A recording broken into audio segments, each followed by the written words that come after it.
নমস্কাৰ বন্ধু বান্ধৱীসকল, আপোনালোকৰ বাবে বহুতে ভাল খবৰ। পুলিচ বিভাগৰ ফালৰ পৰা পুনৰ আপোনালোকৰ নতুন চাকৰি আহি গ'ল আৰু আপোনালোকে এইসমূহ পদৰ বাবে মাথো 10 পাছ কৰা হ'লেই আপোনালোকে আবেদন কৰিব পাৰিব।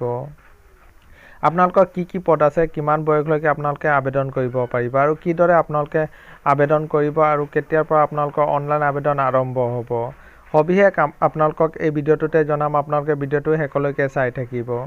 বলক ভিডিঅ'টো আৰম্ভ কৰোঁ। আপোনালোকে চাব পাৰে, আপোনালোকে এইখনে হৈছে আপোনালোকৰ অফিচিয়েল নটিফিকেশ্যনখন। আপোনালোকৰ ৰেলৱে পুলিচৰ ফালৰ পৰা এই নটিফিকেশ্যনখন আপোনালোকৰ মুকলি কৰা হৈছে। ইয়াত কি পদ আছে আপোনালোকে চাব পাৰে। আপোনালোকে চাব ইন্সপেক্টৰ আৰু কনষ্টেবলৰ পদ আপোনালোকৰ মুকলি কৰা হৈছে।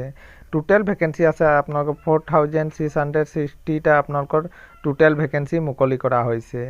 আপোনালোকৰ চাব ইন্সপেক্টৰৰ কাৰণে আপোনালোকৰ 452টা ভেকেঞ্চি আপোনালোকৰ মুকলি কৰা হৈছে আৰু আপোনালোকৰ কনষ্টেবলৰ কাৰণে 4208টা ভেকেঞ্চি আপোনালোকৰ মুকলি কৰা হৈছে।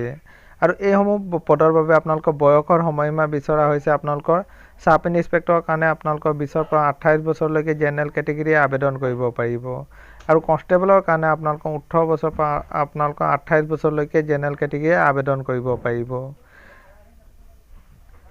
আৰু কোৱালিফিকেশ্যন বিচাৰিছে আপোনালোকে চাব পাৰে। চাব ইন্সপেক্টৰৰ কাৰণে আপোনালোকে গ্ৰেজুৱেট কৰা হ'ব লাগিব আৰু আপোনালোকৰ কনষ্টেবলৰ কাৰণে আপোনালোকে মাথো 10 পাছ কৰা হ'লেই আপোনালোকে আবেদন কৰিব পাৰিব।